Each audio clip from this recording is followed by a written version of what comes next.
अस्सलाम वालेकुम। मेरा नाम मोहम्मद अली है और आप देख रहे हैं get your manufacturing success with Mohammad Ali. और क्रियो के मैन्युफैक्चरिंग ट्यूटोरियल्स के साथ हाजिर हैं। और आज जो है वो हम सरफेस मिल का पोस्टमार्टम करने जा रहे हैं। जी हाँ, लास्ट हम जो है वो सरफेस मिल से हमने फिनिशिंग के प्रोग्राम बनाना सीखा था, लेकिन आज जो है वो इसका कम्प्लीटली पोस्टमार्टम होगा जिसमें आपको इंशाल्लाह सारी चीज़ें क्लियर रहेंगी। तो सबसे पहले मेरे पास एक पार्ट है, ठीक है। अच्छा, सरफेस उन तमाम एरियाज़ को मशीनिंग करेगा जो आपके टॉप व्यू से देखने पर जो जो चीज़ें नज़र आएंगी। सिंपली जो है वो सेगमेंटाइज करने का या सेपरेट करने का तरीका ये है कि अगर आपके पार्ट का ये टॉप व्यू है मशीन के ऊपर, तो सरफेस मिल उन तमाम जगहों के लिए एप्लीकेबल होगा फिनिशिंग के प्रोग्राम के लिए। और आज मैं आपको बताऊंगा कि किस तरीके से आप इससे रफिंग का प्रोग्राम भी बना सकते हैं। जी हाँ, तो ये वो तमाम एरियाज़ हैं जो इस वक्त टॉप व्यू से देखने पर मुझे नज़र आ रहे हैं। तो इन तमाम पर जो है वो डिफरेंट टूल्स की मदद से डिफरेंट सीक्वेंस बन सकती हैं सरफेस मिल को यूज़ करते हुए, ठीक है। तो सबसे पहले जो है वो यहाँ पर मैं आप शुरू से स्टार्ट से हम जो इस जॉब को मशीनिंग करेंगे।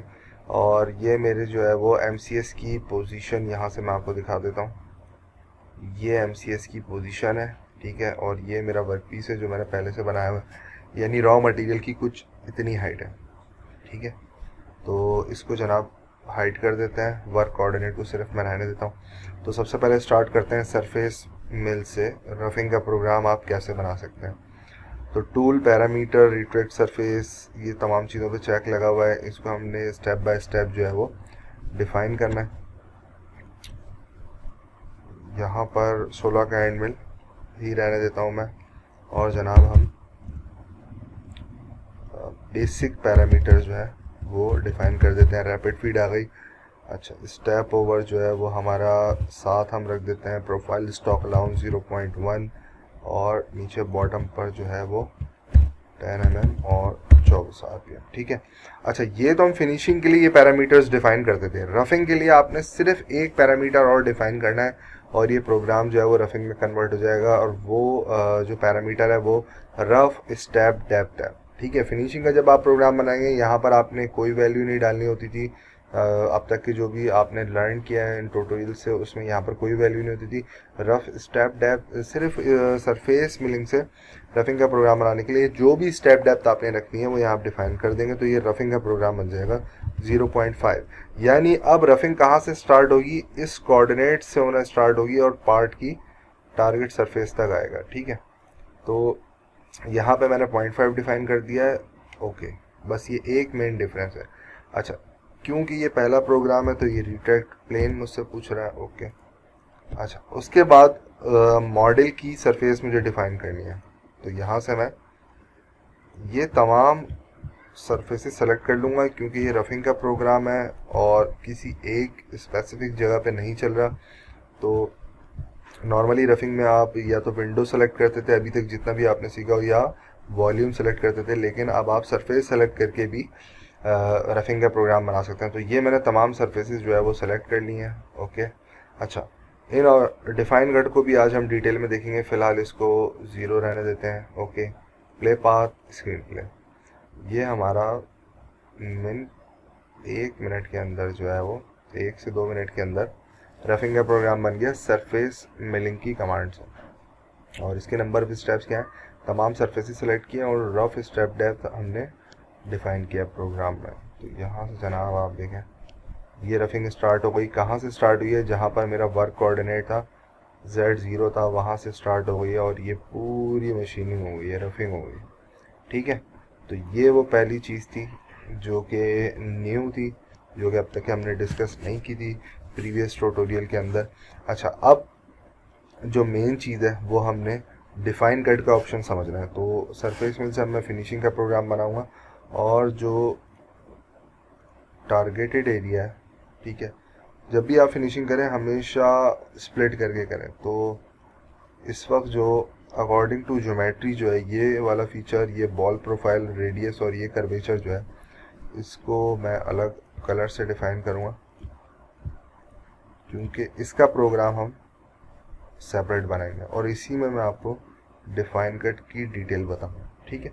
और ये वाली जो है, ये वाला एरिया जो है, ये सारा एरिया जो है वो ज्योमेट्रिकल शेप के अकॉर्डिंग जो है वो डिफरेंट है, और यहाँ पर एंड मिल चलेगा क्योंकि ये बॉटम में शार्प एज है। तो जब रेडियस भी अगर आप चलाते हैं प्रोफाइल मिल से तो नीचे रेडियस रह जाएगा, ठीक है। तो उसकी टेक्निक भी मैं आपको बताऊंगा किस तरीके से आपने इस शार्प एज को मशीनिंग करके लाना है। तो सरफेस मिल का प्रोग्राम लेते हैं जनाब, फिनिशिंग की सीक्वेंस बना रहे हैं हम। टूल में जाके मेरे पास ये आर्ट का बॉल मिल ऐड है, मैं इसी को ऐड कर लेता हूँ, और फीड जो है वो हम यहाँ डिफाइन कर देंगे। अब हम रफ स्टेप डेप्थ नहीं डिफाइन करेंगे क्योंकि ये बेसिकली फिनिशिंग का प्रोग्राम है। स्टेप ओवर में जाके जो है वो जनाब हम 0.2 रख देते हैं और 0.5 में रख देता हूँ ताकि प्रोग्राम जल्दी रन हो जाए। प्रोफाइल स्टॉक अलाउंस 0 ही रहने देंगे और क्लियरेंस डिस्टेंस 10 और स्पेंडल स्पीड बढ़ा देते हैं, ठीक है। तो अब आ जाता है अच्छा, इसी तरीके से मॉडल में जाके हमने डन किया और इन तमाम को सेलेक्ट कर लिया कि टूल हमारा इन तमाम सरफेसेस पे चले। Done and return. अच्छा, अब आ जाते हैं, सबसे पहले आपने इसको समझ लेना है, इस विंडो को। यहाँ पर आ रहा है स्ट्रेट कट, जो डिफ़ॉल्ट आ रहा है रिलेटिव टू एक्स एक्सिस है, और यहाँ पर जो है वो एंगल की वैल्यू 0 है, ठीक है। प्रीव्यू का ऑप्शन है और कट डायरेक्शन है। अब यहाँ पर जो है वो हम इसको ओके कर देते हैं और प्ले पाथ करके स्क्रीन प्ले करते हैं, और स्टेप बाय स्टेप हम जो है डिफाइन कट के ऑप्शंस को जो है वो रीडिफाइन करते जाएंगे और इम्पैक्ट देखेंगे क्या आ रहा है। तो यहाँ से जनाब हमने अभी चलाया तो हमारा कटर कुछ इस तरीके से चल रहा है, ठीक है। अब हम इसमें चेंजिंग करते हैं। तो दोबारा आपने सीक्वेंस सेटअप पे क्लिक करना है, डिफाइन कट पे चेक लगाना है, डन कर देना है। दोबारा इस विंडो पर आ जाएंगे हम। अच्छा, अब एक तो आप यहाँ से डिफरेंट मिसाल के तौर पर अभी कटर आपका इस डायरेक्शन में चल रही है। मेरे माउस के पॉइंटर को अगर आप देखें, अगर आप चाह रहे हैं कि ये ऐसे चले तो आपने सिर्फ और सिर्फ यहाँ से 90 डिग्री डिफाइन करना है और ओके कर देना है। Play path save. तो अब हमारा टूल जो है वो यहाँ से ही कैलकुलेट कर रहा है और स्टार्ट हो गया, ठीक है। अच्छा, एक इम्पॉर्टेंट चीज़ मैं आपको बताता चलूँ जो कि डिग्री के डिफरेंस से आपको, अब ये टूल यहाँ से आया है वर्टिकली चलता हुआ। अगर आप चाह रहे हैं कि ये वर्टिकली चलता हुआ यहाँ से आए, इस वाली डायरेक्शन से स्टार्ट ले, तो आपने 90 में 90 + 90 इज इक्वल्स टू 270, तो आपने 270 डिग्री डिफाइन करनी है। प्ले पाथ स्क्रीन प्ले, ठीक है। तो आप पोजीशन चेंज हो गई, ठीक है। ये 90 है, ये 270 है, ये 0 है और ये 180 है, ठीक है। तो आप चारों तरफ से जो है वो एंट्री डिफाइन कर सकते हैं सिर्फ और सिर्फ एंगल को चेंज करके। तो ये अब जो है वो कट भी चेंज हुआ है और स्टार्ट पॉइंट भी चेंज हुआ है, ठीक है। और इसी तरीके से हम दोबारा आते हैं यहाँ पर, और अगर इसको मैं 180 रखता तो क्या होता, अब डायरेक्शन भी चेंज होगी और स्टार्ट पॉइंट भी चेंज हो जाएगा, ठीक है। तो ये वो 4 डायरेक्शन और 4 स्टार्ट पॉइंट है जो हमने सिर्फ एंगल को चेंज करके अचीव किया, ठीक है। ये देखिए अब वहाँ से स्टार्ट हो रहा है और ऑपरेटर साइड की तरफ आ रहा है, ठीक है। तो ये आपने अकॉर्डिंग टू ज्योमेट्री या अकॉर्डिंग टू रिक्वायरमेंट सेट करना है, ठीक है। दोबारा डिफाइन कट पे चेक लगाते हैं। अच्छा, अब जो हमारा है वो है स्ट्रेट कट में हमने देख लिया फ्रॉम सरफेस आइसो लाइन। अब यहाँ पर आपने थोड़ी सी तवज्जो देनी है। 1 2 3 4 5 टोटल 5 सरफेसेस हैं, जिसमें से एक ये है, दूसरी ये है, तीसरी और चौथी और पांचवी, ठीक है। मैं आपको वैसे ही बता देता हूँ यहाँ से सेलेक्ट करके, यानी एक सरफेस ये काउंट हो रही है, दूसरी सरफेस ये काउंट हो रही है, तीसरी सरफेस ये काउंट हो रही है, चौथी ये और पांचवी ये टोटल 5 सरफेसेस जो है वो वहाँ पर हमारे पास आ रही थी। तो हम सीक्वेंस सेटअप में दोबारा जाते हैं और डिफाइन कट के ऑप्शन में जाएंगे और फ्रॉम सरफेस आइसो लाइन में आ जाते हैं, ठीक है। तो ये वो तमाम सरफेसेस हैं जो इस वक्त हमने सेलेक्ट की हुई थी। अच्छा, अब आपने क्या करना है, यहाँ पर अगर आप कर देते हैं फ्रॉम सरफेस आइसो लाइन, ठीक है, तो इस इसको पहले हम ओके करते हैं और प्ले पाथ करके देखते हैं, फिर मैं आपको बताता हूँ कि इसको स्टेप सरफेस टू सरफेस आप कटिंग डायरेक्शन चेंज कर सकते हैं। ठीक है, तो अब देखते हैं, आपने बहुत गौर से देखना है ताकि आप इसका डिफरेंस जो है वो चेक कर सकें। ठीक है, तो ये देखें कि अभी ये कहाँ से मशीनिंग कर रहा है। अब ये बाहर की सरफेस को पहले मशीनिंग कर रहा है। ठीक है,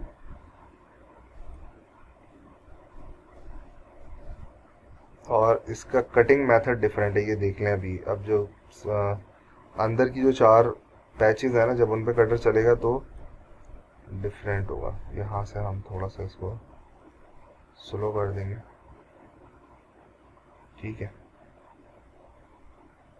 उसके बाद जनाब अब ये इस रेडियस को मशीनिंग कर रहा है, ये देखें। अब इसकी कटिंग स्ट्रेटजी बिल्कुल चेंज है। ठीक है, ये देखें, अकॉर्डिंग टू रेडियस ये क्या हो रहा है, नीचे से ऊपर की तरफ जा रहा है, और मैंने आपको बताया था कि अच्छी स्ट्रेटजी नहीं है। उसके बाद ये वाले पैच पर आ गया, और इस पैच पर अकॉर्डिंग टू सरफेस जो है वो आइसो लाइंस जो है वो बनाता हुआ मशीनिंग कर रहा है। इसी तरीके से इसने दूसरी वाली साइड भी मशीनिंग कर दी, और अब लास्ट में ये रेडियस जो है, ये यानी रेडियस वाला जो पैच है, इसको भी मशीनिंग कर दिया इसने। ठीक है, तो अब देखें कितनी टाइप है। एक ये वाली टाइप है, एक जो है वो ये वाली टाइप यहाँ पर आपके पास नज़र आ रही है, रेडियस वाली, और एक ये जो डॉम टाइप की प्रोफाइल बनी हुई है इसके ऊपर नज़र आ रही है। ठीक है, तो आइसो लाइंस में होता क्या है कि हर लाइन जो है वो आप डिफरेंट डिफाइन कर सकते हैं। अच्छा, अब यहाँ पर आ जाते हैं। सबसे पहले हमारे पास ये वाली थी, देन ये सरफेस थी, देन ये सरफेस थी, फिर ये वाली, और ये एरो से आपको जो है वो शो हो रहा है। अच्छा, इस एरो की डायरेक्शन को आप चेंज कर सकते हैं। ठीक है, वो कहाँ से करेंगे, यहाँ से करेंगे और प्रीव्यू देखेंगे। अभी हमने इसके अंदर कोई भी चेंजिंग नहीं किया है, हम डायरेक्ट प्रीव्यू देखते हैं। तो प्रीव्यू जब आप जूम इन जूम आउट करेंगे ना, तो वो प्रीव्यू चला जाएगा। तो प्रीव्यू पे जाएंगे तो आपको दिखा देगा कि एक्चुअल में जब टूल चलेगा तो उसकी कट लाइन क्या बनेगी। ठीक है, तो यहाँ पर आप देख सकते हैं कि यहाँ पर किस तरीके से चल रहा है ये और ये। ठीक है, अब आपने क्या करना है, पहली वाली सरफेस पर आना है और इसमें यहाँ से डायरेक्शन चेंज करनी है। ठीक है, और दोबारा प्रीव्यू पे क्लिक करना है, जूम इन जूम आउट करके प्रीव्यू पे क्लिक कीजिएगा। आप देखेंगे डायरेक्शन चेंज हो गई है, यानी इस सरफेस की 2 डायरेक्शन है। जूम इन जूम आउट, दोबारा से प्रीव्यू पे क्लिक, यहाँ से डायरेक्शन चेंज करते हैं, सिर्फ इस सरफेस की बात कर रहा हूँ, और प्रीव्यू पे क्लिक करते हैं तो अब ये यानी 90 डिग्री में हो गई, और दोबारा से मैंने डायरेक्शन चेंज की, और यानी अब ये जो एरो की डायरेक्शन है इस पे कटर चलेगा। प्रीव्यू पे क्लिक किया तो अब ये लाइंस देखें यहाँ से चेंज हो गई। ठीक है, इसी तरीके से अगर इस सरफेस ये जो हाईलाइट हुई है अभी यहाँ पर, ये सरफेस जो हाईलाइट हुई है,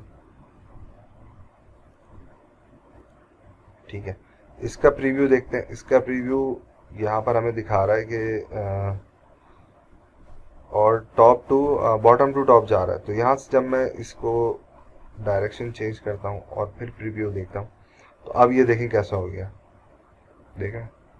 ठीक है, इसी तरीके से आप यानी, और यहाँ पर जब हम आते हैं इस वाले पैच के ऊपर और प्रीव्यू करते हैं तो अभी एरो की डायरेक्शन ये है, यहाँ से हम चेंज करते हैं तो, और दोबारा प्रीव्यू पे क्लिक करते हैं तो अब देखें डायरेक्शन बिल्कुल चेंज हो गई।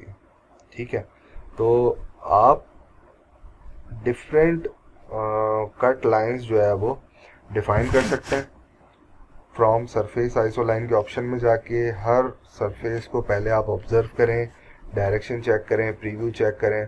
अच्छा, दूसरी इम्पॉर्टेंट चीज़ ये है कि मिसाल के तौर पे आप चाह रहे हैं कि ये सरफेसेस का जो अभी मशीनिंग ऑर्डर है, पहले ये हो रहा है, फिर ये, देन ये वाली सरफेस, देन ये, और एट लास्ट ये, इसका ऑर्डर भी चेंज कर सकते हैं। मिसाल के तौर पे आप कहते हैं कि जनाब सबसे पहले जो ये वाली जूम इन जूम आउट कर लें ताकि वो व्यू चेंज हो जाए, ये और ये। ठीक है, ये वाली सरफेस और ये वाली सरफेस जो है वो 254 और 246 जो है वो, सॉरी 234 और 254 ये हमने सबसे पहले, सॉरी अगेन सॉरी, ये सरफेस ये रही और ये सरफेस,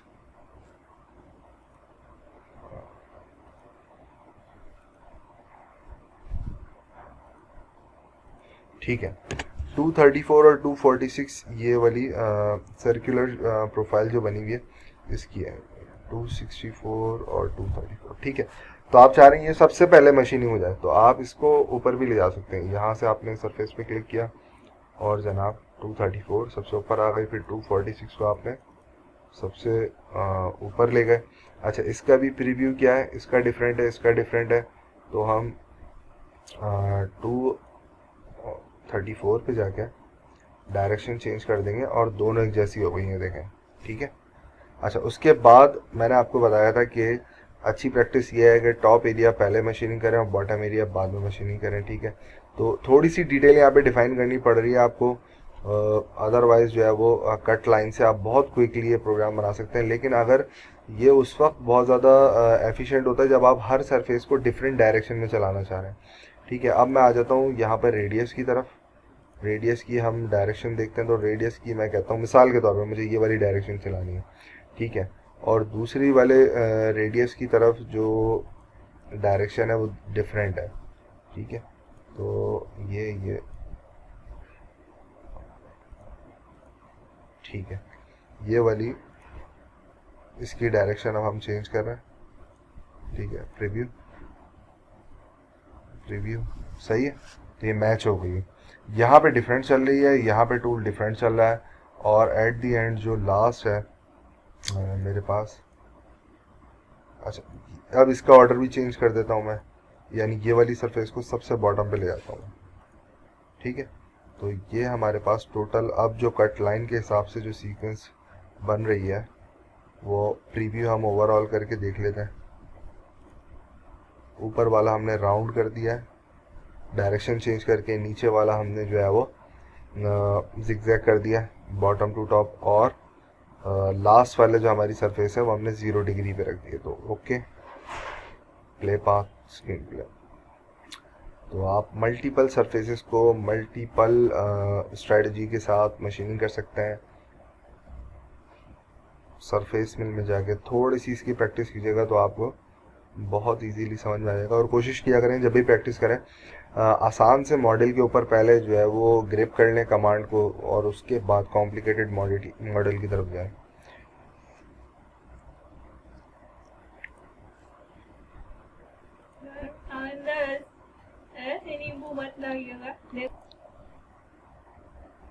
तो जनाब ये प्रोग्राम रेडी हो गया। इसमें सबसे अच्छी बात ये कि आप अपनी मर्ज़ी से जो है वो डिफ़ाइन कर सकते हैं कि पहले टूल किस सरफेस पे चलना है और बाद में किस सरफेस पे विद डायरेक्शन। तो जनाब थोड़ा सा इसमें जो है वो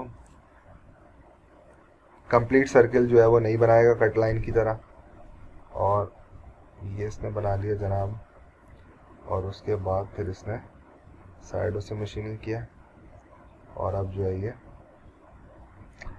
मुख्तलिफ पैचेस बनाता हुआ कंप्लीट इसने सरफेस की मशीनिंग कर दी, ठीक है। तो ये जो है वो डिफ़ाइन कट जो है वो हमने आज इसको देख लिया, इसके अंदर क्या क्या चीज़ है, ठीक है। प्रोजेक्ट कट किया, आई थिंक इतनी कोई ख़ास वो नहीं है इसमें। बस मैं आपको एक चीज़ बता देता हूँ कि लेट सपोज यहाँ से आप जाके प्रोजेक्ट कट में ऐड में जाएं और कंटूर जो है वो डिफाइन कंटूर पे चेक लगा हुआ है, डन।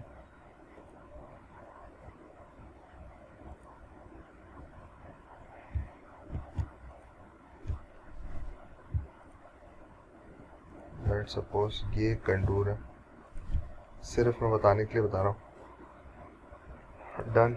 ये एक विंडो बन गई है। इस विंडो को लेफ़्ट राइट आप ऑफसेट कर सकते हैं। देखें यहाँ पे आपको डिफरेंस नज़र आ रहा होगा, ऑन यानी बिल्कुल एज के ऊपर लेफ़्ट और राइट, ठीक है। और यहाँ पे आप वैल्यू भी दे सकते हैं, मिसाल के तौर पर लेफ़्ट किया अंदर की तरफ किया, मैंने ऑफसेट किया इसको 20 mm, ठीक है। तो बस इतनी सी विंडो बन गई है, okay. Play path screen play. तो बस टूल जो है वो उस विंडो के अंदर ही चलेगा, ठीक है। ये अब बिल्कुल चेंज, बस ये इतना ही मशीनिंग किया इसमें। ठीक है, तो इतना कोई ख़ास काम नहीं है। जब मैं आपको यहाँ से सरफेस के ऑप्शन में जाके ये मिल सरफेस का जब मैं ऑप्शन बताऊंगा आपको, तो उसमें हमारा ये स्पेसिफिक जगह के ऊपर अगर आपने टूल चलाना है, मिल सरफेस में और के ऑप्शन में जाके मैं आपको डिटेल में समझाऊंगा।